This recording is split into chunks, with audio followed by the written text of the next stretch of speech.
Welcome to Financial Investing Radio, where you'll learn the secrets for consistent, high-probability returns in the financial markets for additional income to change your life. Grant applies consistent, high-probability trading systems for the financial markets. He's only recently started sharing these tried and true market secrets. As a gift to listeners, Grant is offering his roadmap to high-probability financial control. Go to financialinvestingradio.com and download yours today. Now, here's your host and trading veteran, Grant Larson.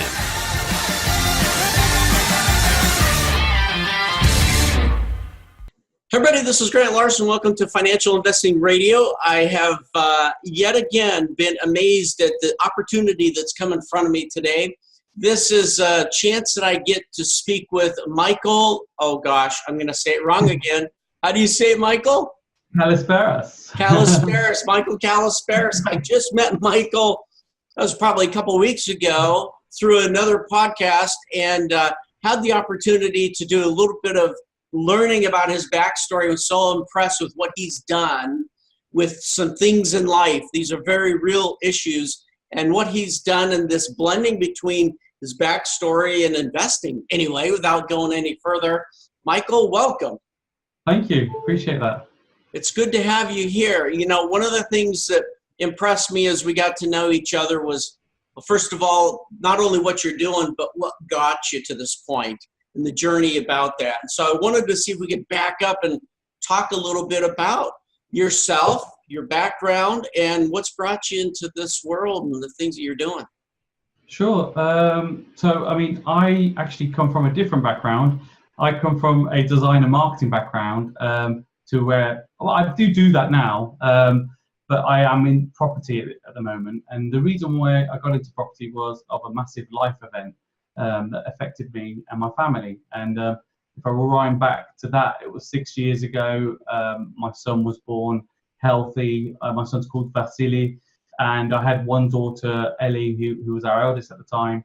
And he was born healthy, no problems with him whatsoever. But unfortunately, within not even a day, we started noticing things wrong with him. And he had a reaction, we believe, we can't prove it. We had a reaction to the heel prick that they give these children, these. Oh, yeah, right. So we believe that. Now, we don't know, but he developed jaundice, which is very common in children. And there's different forms of it. You get pathological and physiological. Physiological being the normal one. I think something like 60% of children get. Pathological is quite rare, but it's not that rare, if that makes sense. That's contradictory, but it's basically, it means something's up. So we believe the heel prick, the vitamin K, he reacted to, and basically, cut long story short, these things happen, and they normally put the children under phototherapy lights because he developed something called jaundice. Yeah, sort of the bright lights that they stay under for a few days, right? That's right, yeah. But they didn't do that. He was extremely yellow. I mean, as yellow as a daffodil, literally. A very yellow, bright plant. He was really yellow. It was, and we had a nurse come round and basically was reassuring us everything's fine, no concerns. Even wrote that on her forms. And to cut long story short, we were still concerned. We called in another midwife. The next day, another lady came in. It was just like, you're reassured. You just trust these. You got to trust them, but we'll still have this instinctive, like parental. Yeah, something's not right. Doesn't feel good. Right. Yeah, even with the reassurance, and then cut a long story short. Just fast forwarding this slightly, we ended up in hospital under review. Still, kind of like not. Still, we were stressing, but didn't even imagine what would happen, if you know what I mean, with what happened in the end. We were stressing something was up, but didn't think anything serious because of the way we were treated before, if that makes sense. When they came around, they're saying jaundice, no concerns, that kind of thing. So they're very dismissive throughout all this. Very, very dismissive. The second midwife that came round was, but basically she there's an advert in the UK. There's a drink called Tango, Orange Tango. Yeah. And back in the 90s, there was an advert called if you drank your Tango too much, you've been tangoed, and there'll be these pranks that go on. So people turn orange and they'll be tangoed, and it was just a prank. anyway, she said, blimey, he is jaundiced. He looks like he's been tangoed, as if he's orange. And just the gesture, the jesting there, just made us feel like, well, she's not massively concerned, but she sent us in for review anyway, and that meant we had to go to hospital for review. Now, in the UK, unless something majorly happened, you can't just walk in with a jaundiced child when you've already been seen and they said no concerns. You've got to be sent in for review. So we went into hospital, and there was delays and so on. And cut long story short, before we knew it, my son was basically being resuscitated. We were watching him practically die behind a glass, and we saw my son. We ended up in hospital for a few months, and seeing my beautiful son change from being completely healthy to becoming brain damaged, deaf, blind, no control of his body because he has spastic quadriplegic cerebral palsy, which is a full body cerebral palsy, including internal muscles. So your and everything affected him, non-verbal. So basically, he had just taste left, and it was a shocker. From being born healthy, it just threw us back. I suffered post-traumatic stress disorder. My wife did. Even my daughter, really, at the time, she was going through. We ended up putting her through some sort of therapy help. Where someone would come around and do play therapy. So play with them, trying to get what she's feeling. It was very, very, especially when it's something as simple as jaundice. I mean, this is a curable thing, right? It's curable. In fact, in America, I think they have it as something what they call a never event, something that should never happen. And in the UK, I've been trying to campaign for it to happen as well, because a never event in the UK, it means like if they're doing surgery on you and they accidentally leave, I don't know, some scissors in your stomach, for instance, they're doing some surgery, they leave a tool in your stomach. That is a never event. It shouldn't happen. And in America, they actually have jaundice that can cause kernicterus, I believe, as an never event. And I think a group called PIC, Parents of Infants with Children with Kernicterus, actually helped put that in place. And massive, amazing support in America, which is, I've got some brilliant friends that have got children suffering from a similar condition to mine. But it's a slog to try and get justice, to try and help your children. It's a slog. Spreading awareness is a slog, and the other side of it, it does affect you. It does affect you whether you like it or not, psychologically, but also affects you financially. When you're stuck in hospital for these months, you still got to think, I've got to pay those bills. Yeah. What did you do? I mean, this is huge. I mean, that's life changing. So, were you still doing the digital work during this time? Well, what happened to your job? At that time, I was actually on the cusp of I already set it up. I spent a lot of money merging the digital marketing stuff with print work. So I actually had big CNC machines, embroidery machines, laser machines, and large format printers. And I built a company called Arctic Signs. And basically, this all came at a very difficult time. But I was still going to plow through, and I did plow through with that during this time, but obviously had a good few months off it. And even when I started doing it, I wasn't really doing it. My mom wasn't into it. The other side of it, the tentacles of something like this happening for children and families that suffer from disability you get extremely exhausted because you haven't got no time. I mean, even before, when my life was very normal, I always felt there was never enough time. And I don't know if the people that are listening to this could relate. I mean, we always feel there's not enough time in the day. So when you're actually getting 3 hours sleep, 4 hours sleep at most, because your son's screaming and he needs help and he needs feeding throughout the day and night because he can't feed properly, and he's got pains, then you start realizing I definitely haven't got time. And to do that with work and to keep clients happy and to do was extremely immense and a lot of pressure on me because I was researching everything he was going through to try and help him as well. So it was a very difficult period of my life, definitely. Yeah, huge difficult. So life's normal. You got this mistake that happens in the medical community that your son doesn't get what's needed and has this life-changing impact on you. So did you stop that business then, that digital marketing business? I plowed on a couple of more years, basically, bits here, bits there. Then I started realizing I need to sort of niche it down into the marketing side only, so more laptop lifestyle. So I still do that. I've got a company called Effusive Marketing, and I still do that. I love marketing. It's what I've been trained in all my life in terms of design marketing. I used to work for the BBC in London. Oh, wow. Websites for them. So yeah, I was doing websites for them. I was at the university. I studied multimedia design, so it's very broad spectrum of skills. So 3D graphics, video editing, marketing, design, that kind of thing. Very broad. And then I got headhunted when we did an exhibition for the university in London, and then someone from the BBC, the head of design and marketing, or it's actually head of the design department, basically asked me to work with them. So I ended up working straight from university with the BBC, which was, a massive honor for me. But, yeah, after a few years, my creative juices were just flowing too bloody strongly. I realized myself that the BBC is a fantastic place, but to me, I felt it was very institutionalized. There's very much, when you're a designer and a creative and a typical entrepreneur, to go by guidelines and the same thing, very, very difficult. This is how the website can be. You can change it. You can really try and be disruptive, but ultimately, it goes through a few more layers before someone even makes that decision. And generally, they like to keep it as it was. Yeah, can you say round peg and square hole, right? Yeah. Exactly that. And for me, I really didn't, kind of like enjoy that side of it. But I had some amazing friends. It's a shame I left.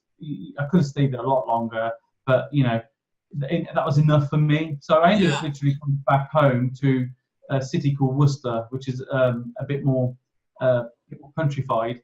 We're not far from Birmingham City, but it's a bit more in the sticks. And actually, just helped out with my parents. Got like a restaurant, helped them out with that, and obviously got into my design and marketing, more my own thing, and then set up Arctic Signs and so on. And then this terrible situation happened with my son, which was I could never imagine happening. And so you needed to figure out a way to provide while still being able to, take care of your son, right? And have some semblance of a sustainable lifestyle. That's exactly it. I mean, I think you probably know yourself with the industry you come from. It's very difficult to actually. There's a lot of spammy stuff out there. There's stuff that doesn't work. There's a lot of people claiming certain things that work that don't work, and we see it all the time. And it's very easy when you've got a big reason why to fall for certain things that aren't quite right for you. For me, there was a big fear of trying to start afresh, do something new, or what shall I do, or do I crack on with what I'm doing but niche down and so on. And in the end, cut long story short, I was thinking about this in the hospital, but I never actually took action on it because I couldn't. I was in a different mindset at that time because I was obviously thinking of my son. And I should be. But everything I read up on in the past, I mean, the Rich Dad, Poor Dad, and so on, all these books, all these things I've always been into. I always knew property was somewhat safe, over a long period, and so I kind of started looking more into property, and I found a local networking event run by a guy that's probably the equivalent to Grant Cardone in America, in the UK. His name's Simon Zucci, really nice guy, and I attended one of his courses. And cut long story short, within 10 months of doing his course, I found financial freedom through property investment. Amazing. Yeah. So how long you been doing that then? So I've been in property realistically only 2 years in theory. So within the 10 months, we got all the projects I needed to get to my financial freedom, and they were secured. And then one of the projects at the minute is just coming through to an end because it was a bigger project. It's commercial to residential development. And these things take longer. We had contamination issues and all sorts of things that slowed it down, and builders. And the reality is, in the end, the long-term goal is to keep the compound effect going. I've never been, although I've done well in a short period of time, and even before actually, I did well anyway before. But obviously this pulled the full brakes on my whole career and threw me spiraling into massive, financial depression, as well as emotional. Yeah. Emotional, exactly.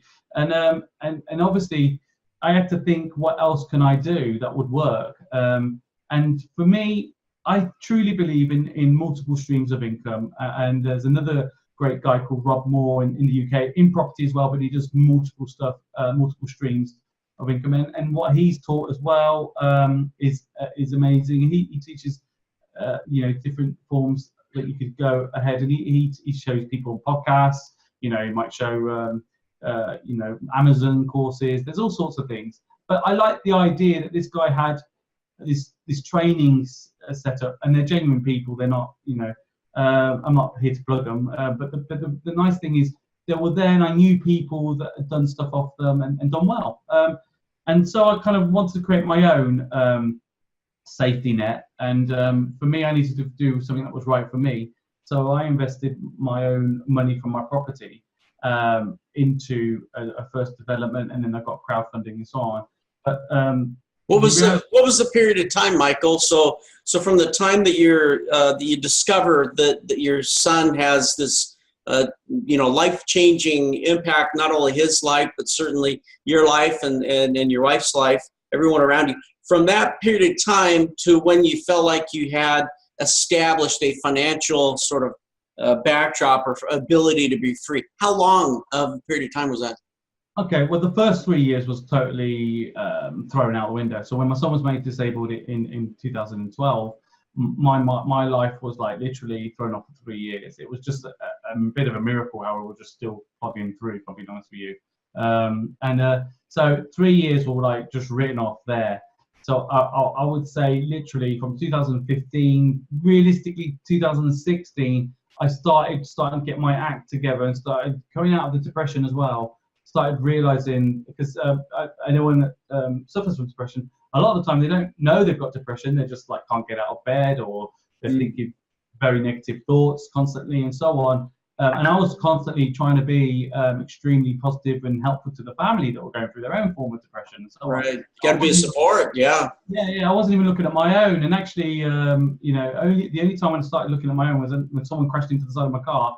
And I was like, my car was written off, and I went to the doctors and I had to take tablets, because that's when it kind of like it actually impacted on me, and realised that this, I was suffering from something, because we had the baby seat in the back car, but no children in there. But the visual side of seeing the baby seat thrown across, even though it was in the seatbelt, thrown across the other side of the car, just hit home. I don't know, in my mind, and I was just like, I suddenly physically felt really disabled myself. I could barely walk. I had tingles in my legs. It wasn't from the car crash. It was just like, this was like, this was shock to the mind. It's like almost like emotional response. Yeah. It was like a delayed response. And then I started looking into sort of like getting help for that. But then I realized very, very quickly, and I wouldn't, say to everyone, I realized quickly that tablets weren't solving my problem. So, these antidepressant tablets, in fact, they made me feel very alien, very numb, and not with it. And the truth is, in the end, you've got to claw yourself back. And I've written a book called My Little Spartan, and it's about, and I call my son My Little Spartan, and it's about finding that strength deep within. I think we've all got it. We've got the strength that's deep within us, whether we think it or not. It's there. And you just got to accept that you've got to allow it to come out, and you can't keep pushing it down. And because we've all got strength, no matter how much you think you haven't. And even with knowledge, in terms of learning new skill sets and so on, in wealth creation and so on, a lot of people think they can't do it because it's not what they know. But actually, I totally disagree. I think everyone's able at anything. I mean, I'm severely dyslexic, and if I could do some of the stuff that I've done, even write a book, then at the end of the day, lots of other people can. And yeah, did you ever think you're going to write a book? No. I mean, the book was kind of like I wasn't even thinking it was like a book. It was. I've never written before. I'm really crap at diaries in anything. But for me, it was just like about a year into my son, I just started writing stuff about the situation with my son. Yeah.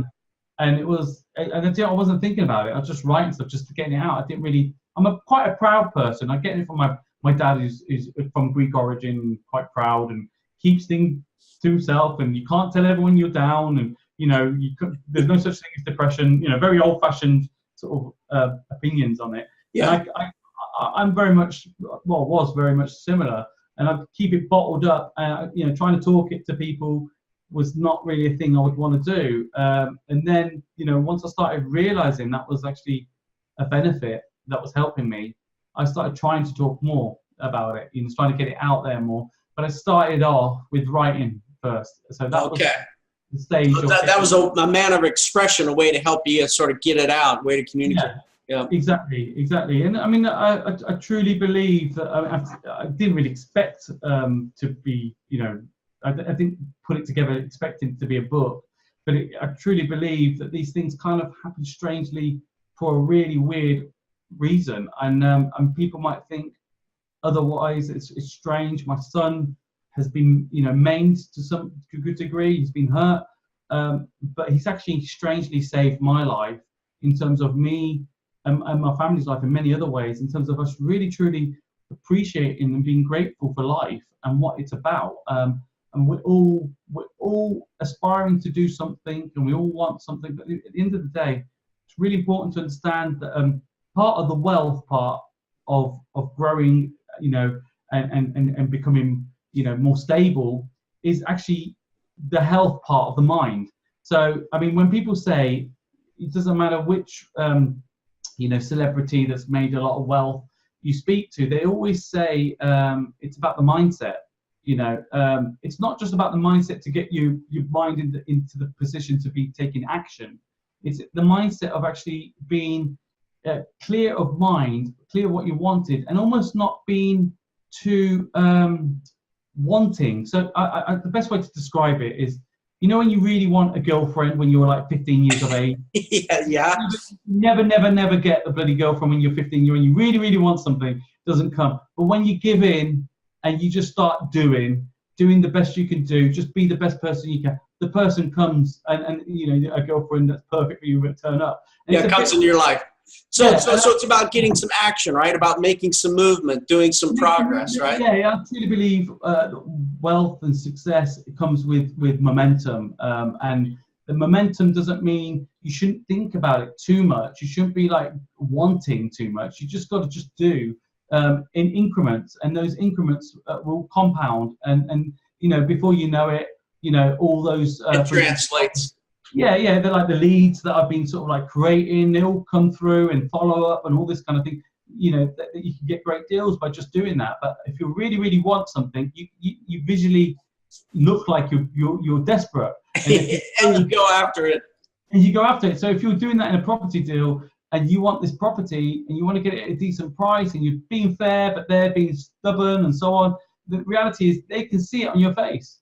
So as soon as you just stop giving a crap, and actually just go by logic, and not by the emotionally. Yeah. Then I think people, you get more. Yeah, really. You get more out of it. So you mentioned something a little bit ago about how you had to sort of find this strength to pull yourself out of it. Where did you find that, or how did you find it? Tell us about that.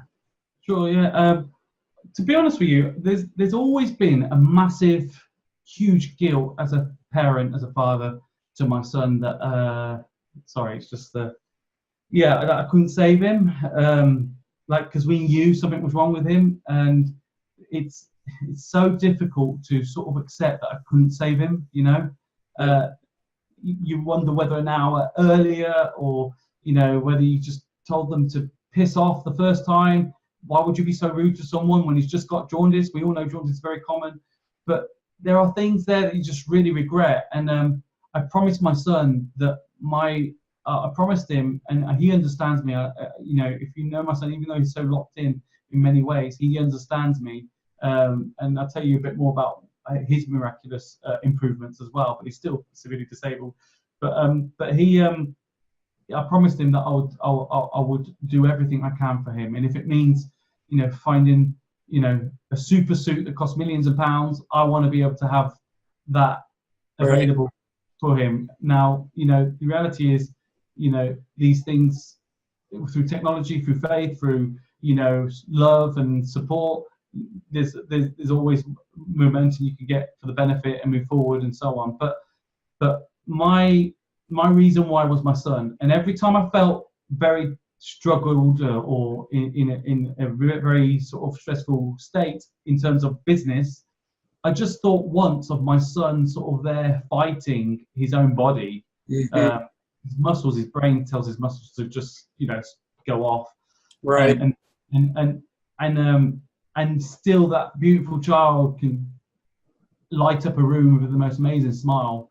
And on my Facebook profile, you see him. He's got there, and it's like a little animation of him, a photo gif of him. I've seen it. Yeah. Smile is just immense. And I thought to myself, how dare I complain? How dare I complain? I've got, you know, could go broke, could lose everything. How dare I complain? And not just my son, other children, other people, you know. There's so much crap in the world. We've just got to appreciate what we've got. And even when bad things are happening to us, and we've gone through crap series of other things, you know, including cancer. And even when stuff like this happens, you've just got to really sort of grab hold of, you know, we're so lucky to just be born. And you know, I truly believe in laughter. So I truly believe in being an idiot sometimes, having a bit of fun. Not taking yourself too seriously. I think people attract. They attract. You know, it brings an attraction of the right people towards you. Yeah. And that's in business as well. I mean, people. I remember joking on a Facebook forum once, and in a property forum, and some gentleman messaged in the group saying, "I don't think it's really that professional to be joking in this forum." And I said, well, that's my personality, and the kind of joint ventures I want. And other people were laughing. There was people like that. And the joint ventures I want, and the people I want to connect with, are the people that want to connect with me as a person and my personality. So, you know, thank you for your comments, but, you know, I'll ignore them. But so it was gratitude. It was gratitude. It was a sense of responsibility, and it was a desire to have some joy in life too, right? Through this laughter, right? The ability to see the positive out of things as well. Exactly, the positive, and you have to make time to. You can't feel guilty to smile, to enjoy, just because something else as bad has happened. You know, you can't feel guilty to do that. It's really important to do that. And then, like I said with that last statement, there are people out there that want to connect with people that are like that, and that can help you in your property or whatever industry you're in, because you're just being you, and you know, you will attract the people that actually fit you as a business. The worst thing is getting into partnerships with people that don't work, you know. So it's really important to get past these stressful periods. Is that, like you say, gratitude, but also, even if you're not feeling it, really try your best to put yourself in environments or in networks that are quite uplifting, positive. Connect with people that are very, you know, positive. But, you know, I find comedy absolutely a lifesaver. My dad's a natural comic, by the way. His jokes are terrible, but that's what makes him bloody funny. That's what makes it funny. The fact that he thinks he's funny, right? Yeah. Funny, and my kids think the same of me, so I don't know about my. Well, so when I first met you, you made a comment about how all the things that you've done around this investing was really just a means to an end, that you've got a higher purpose, Michael. And I think that that's a really key way to look at all the things we're doing around investing. It's not the end in of itself. It's what are we doing with that, and where are we going, and whose lives are we trying to impact by it? And I think your life exemplifies that. Thank you, and I really appreciate that. I mean, I've always had an inner need to serve and help, and it's just, I can't help myself. I mean, to a point, sometimes maybe I'm being a bit too much. I'm helping too much at my own expense. It's something that, you know, I could change, but it's partly me. You know, I don't really want to change. Obviously, I've got to put some sort of like stoppers on it in certain areas, because some people take advantage, and time is valuable, especially when you've got a son that's like severely disabled and potentially life limited. So my time is extremely valuable, and so my time costs. So, but I tend to give a lot out for free. So whether it be in marketing or whether it be in property, I give a lot out for free. But I'm slowly starting to get myself a bit more, a bit more regimented, purely because of the what I explained earlier about my time is very, very valuable at the minute.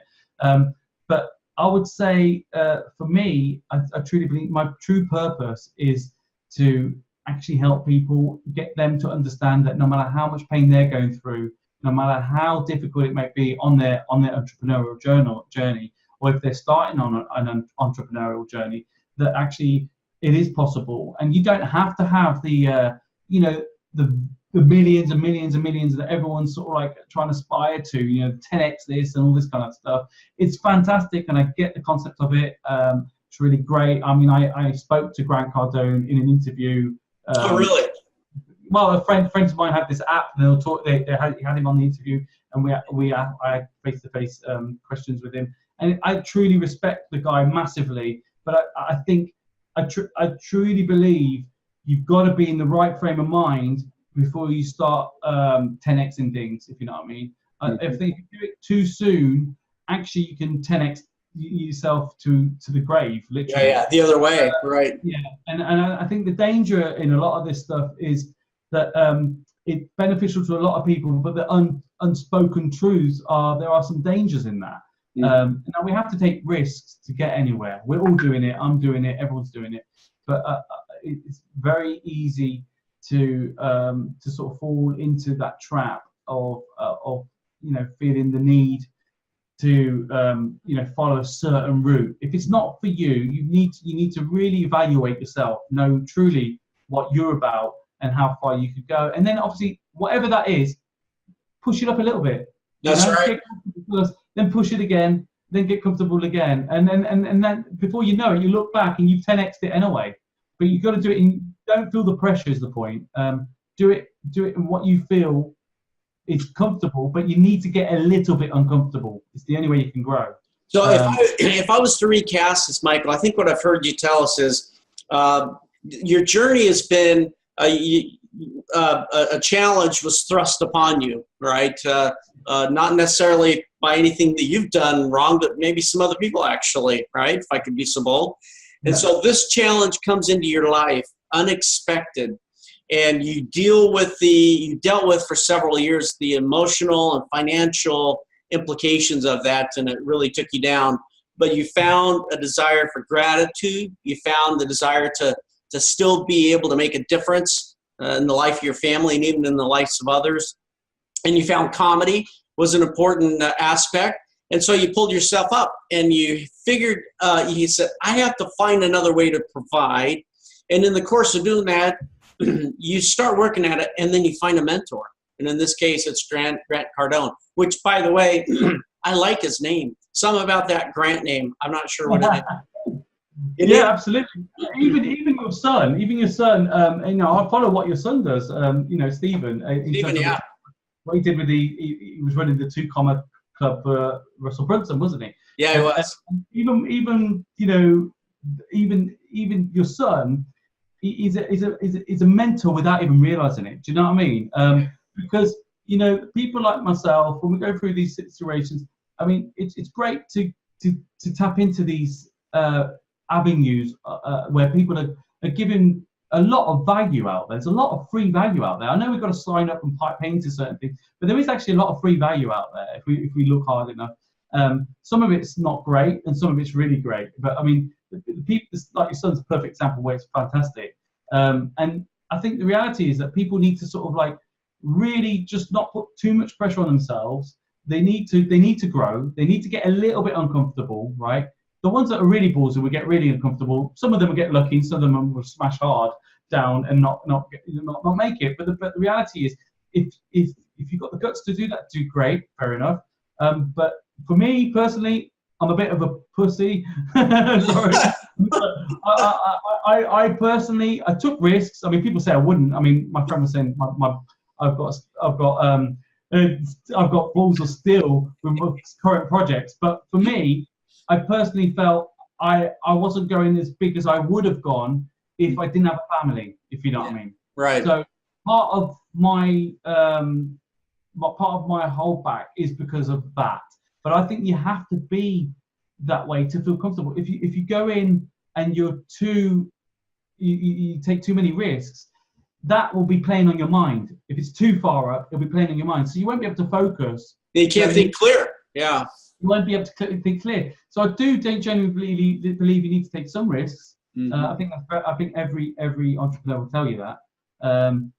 But go with what's comfortable with you, and that's the best advice I could say. Because I have seen in terms of like the self-destructive behaviour that I've observed, it's been that's been probably the biggest self-destructive behaviour I've seen, where people get really too het up, and their desire and the want is so intense that they're not even thinking clearly. I think you've got to have almost two sort of two heads basically. One's got to be, the emotional one where you want the desire to get there, but you've got to have the business head of like, hang on a minute, we can do this, pull it back a bit. And that's what I would say, definitely. I mean, obviously some people get really lucky and good for them, but personally I think it's best to you got to go at the right pace. So I think what you shared today is, I think what Brunson calls, the journey of the two heroes, right? There's there's been the journey where you've had you've gone through these challenges, you've had this lesson, which I hope we get to talk again, because I want to hear more about the financial part and what you did. But the first journey here was how you got over the challenges, found a financial investing mechanism, and so there's that journey. And then there's the second journey, which is the one that most of us are really, really fascinated, and that's the internal journey, right? It's how you're different now, right? It's how you become a different person. Not that you were bad before, but you're just much more good than you were in the beginning. Yeah. Absolutely, and you hit the nail on the head. I used to think all this mentorship was BS. I used to truly believe. I used to see this stuff on the internet before my son was made disabled. But I would say I've had three core mentors.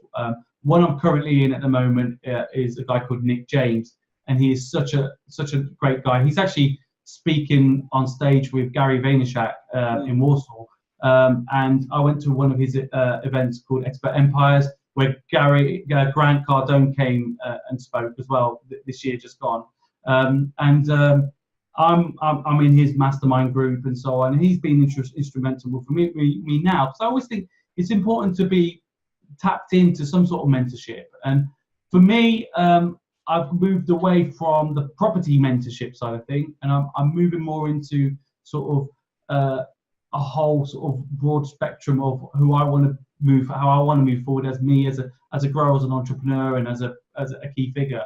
And Nick James and his connections are fantastic. So that's why I truly believe in mentorship. And I've seen my own growth. My wife's even noticed different behaviours by me in terms of like I'm less stressed, a lot more calmer, and it's because I'm focusing on things, but I'm not being